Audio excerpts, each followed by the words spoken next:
I was born in Brooklyn and grew up not far from the old neighborhood of Jackie Gleason.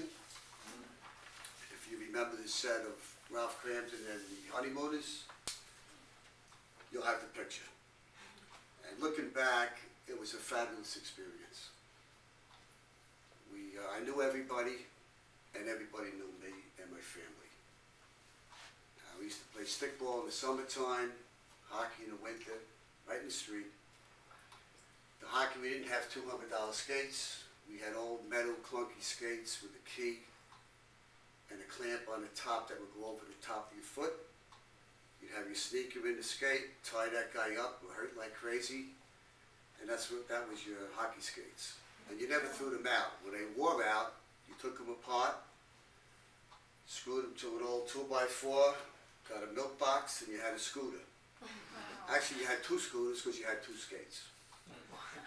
So it was very interesting, and it was really fantastic. And you couldn't get in much trouble because there was always a lady looking out a window, watching what was going on. And sooner or later, your parents would find out. My mother would say, you know, I'm going to wash your mouth out with soap if you do this one more time. I could never figure out how she knew what was going on because we lived around the corner. But in any case, I got through that, and after high school, I immediately joined the Navy. And I got transferred. I found myself in a Naval Air Facility on an Air Force base in the Azores. And at that time, I never heard of the Azores. But it was a small island, 46 miles in circumference, out in the middle of the Atlantic Ocean, with 3 or 4 or 6 or 7 other islands. And they used to have hops there. The Air Force would fly into Lisbon, Madrid, Rome, London, wherever you could scrounge up a few dollars. And the word would get out, there's a flight going, and you could grab a couple of days leave. A lot of times they would wink at it. I'd run through the barracks, borrow $2 for this guy, and off I would go. But the biggest gift I got there in the Navy was my father's an Irish immigrant from Ireland, and there was 10 of them all together. And he used to tell me stories of the old sod. And now here I was, 18 years old. I hooked up with a buddy of mine in the Navy, Brian O'Donnell, and we flew to London and got a train in Birmingham up through Wales, Holyhead, got on a big ferry, and because the Irish Sea, the locals were calling it a cattle car, we ended up in Dublin. I changed back into my Navy uniform in a London subway with my buddy and arrived at my Aunt Bridie's house in Dublin.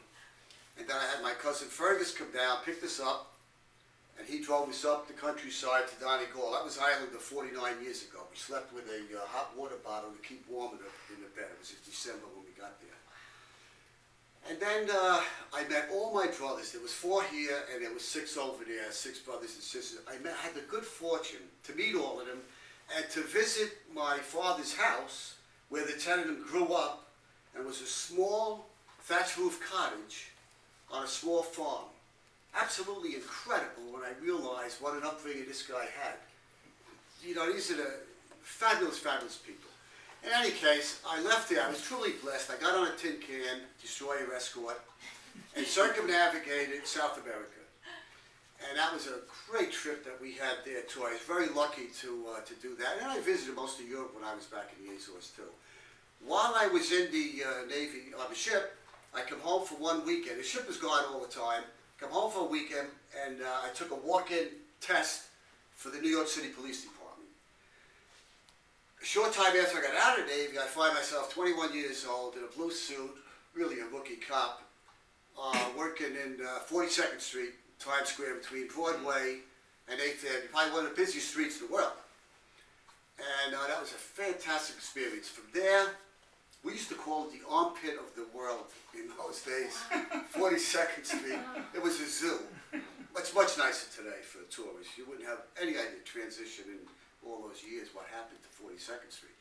But in any case, I left the job. I was a cop, and then a detective sergeant, and I retired lieutenant 20 years later. Almost to the day, I got into building houses, and I ended up building about 150 modular houses on the east end of Long Island, the Hamptons, Sag Harbor, and so forth. I lived in a house in Sag Harbor for 8 years, and I ended up selling it to Julie Andrews. Wow. And so that was a bit of a treat, and not bad for a kid from Brooklyn. Yeah. And then I retired, and I've been retired about 8 or 9 years, and I got antsy being retired.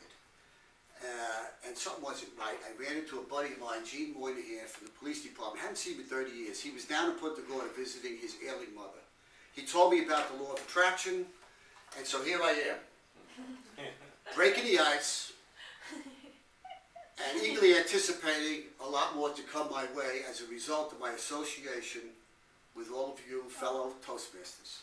Thank you.